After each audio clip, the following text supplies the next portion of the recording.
Reading closely and writing to learn. Poetry, poets, and becoming writers. Unit 2, Lesson 3. Guiding questions. What makes a poem a poem? What inspires writers to write poetry?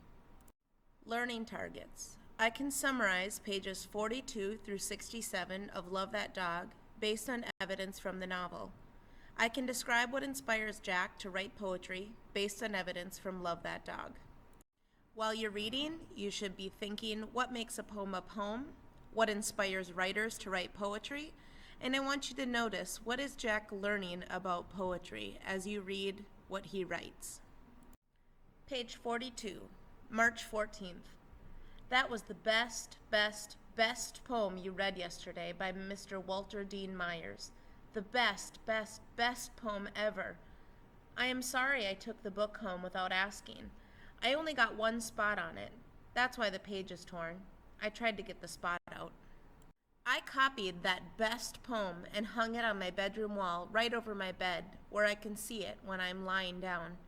Maybe you could copy it too and hang it on the wall in our class where we can see it when we are sitting at our desks doing our stuff. Page 44. I sure liked that poem by Mr. Walter Dean Myers called Love That Boy. Because of two reasons I liked it. One is because my dad calls me in the morning, just like that. He calls, "Hey there, son." And also because when I had my yellow dog, I loved that dog, and I would call him like this. I'd say, "Hey there, Sky." His name was Sky. Page 46, March 22nd. My yellow dog followed me everywhere. Every which way I turned, he was there, wagging his tail and slobber coming out of his mouth when he was smiling at me, all the time as if he was saying, "Thank you, thank you, thank you for choosing me," and jumping up on me with his shaggy, scraggly paws on my chest like he was trying to hug the insides right out of me. And when us kids were playing outside, kicking the ball, he'd chase after it and push it with his nose. Push, push, push, and getting slobber all over the ball. But no one cared because he was such a funny dog. That dog Sky, that straggly, furry, smiling dog Sky. Page 48. And I'd call him every morning, every evening. "Hey there, Sky." Page 49, March 27th. Yes, you can type up what I wrote about my dog Sky.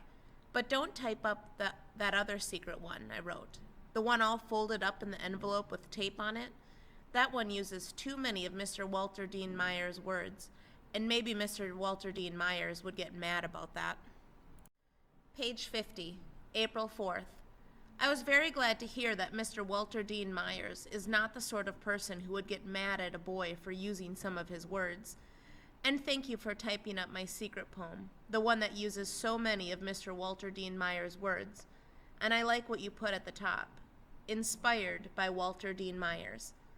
That sounds good to my ears. Now no one will think I just copied it because I couldn't think of my own words.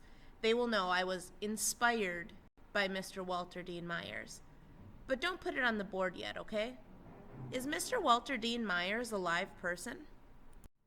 Page 52. And if he is, do you think he could ever come to our city, to our school, to our class?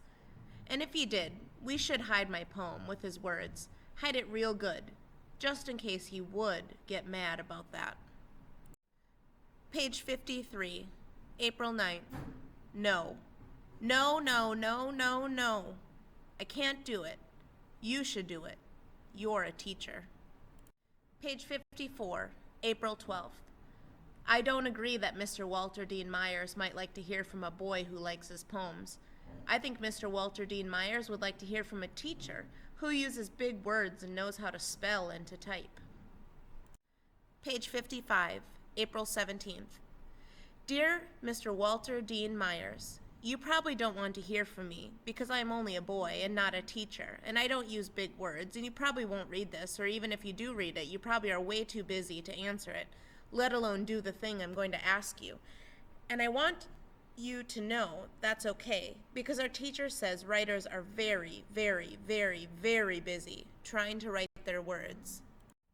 Page 56. And the phone is ringing, and the fax is going, and the bills need paying, and sometimes they get sick. I hope you're not sick, Mr. Walter Dean Myers. Or their family gets sick, or their electricity goes off, or the car needs fixing, or they have to go to the grocery store, or do the laundry, or clean up messes.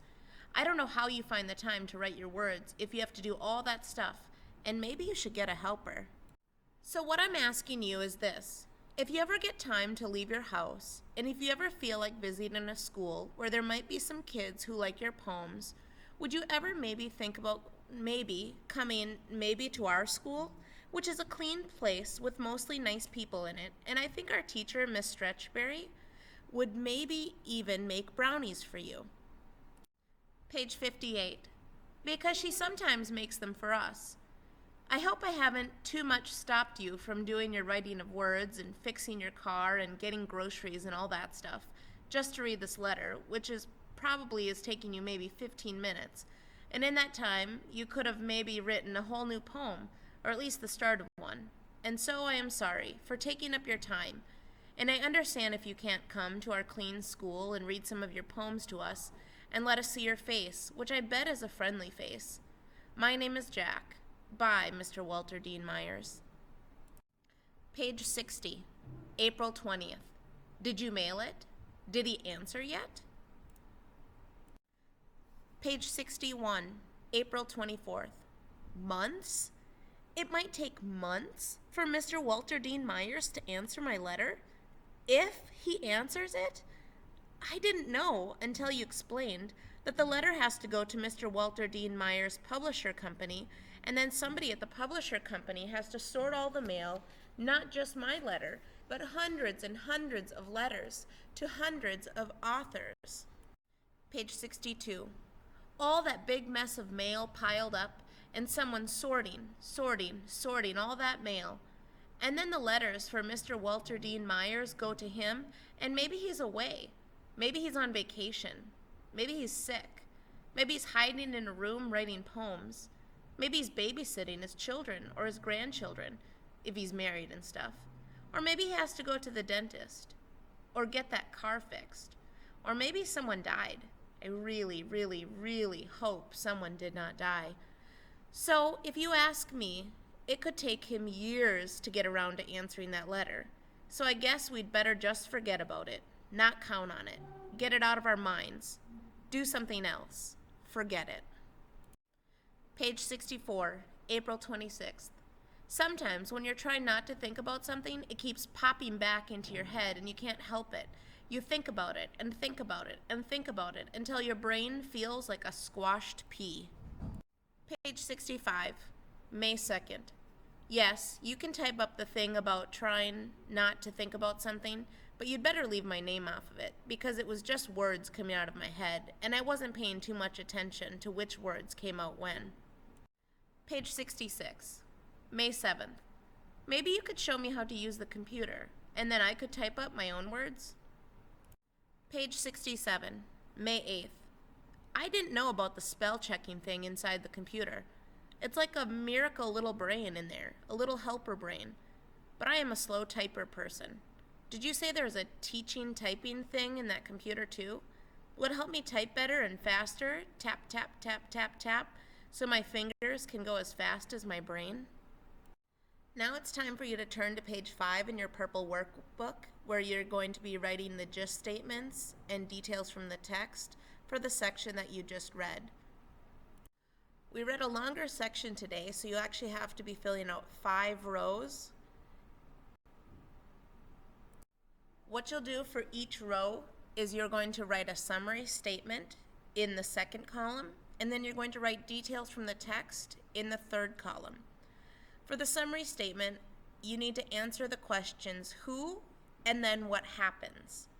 So for all of these, the who is always going to be Jack, and then we write down what happens to Jack or what does Jack do in this section of the text. So for the first row, you're only looking at pages 42 through 45.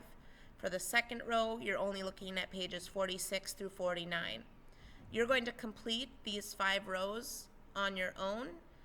Remember that For each summary statement or just statement, you're asking who and what happens. The answers to those questions will be your summary. Then you're backing up those with actual details from the text.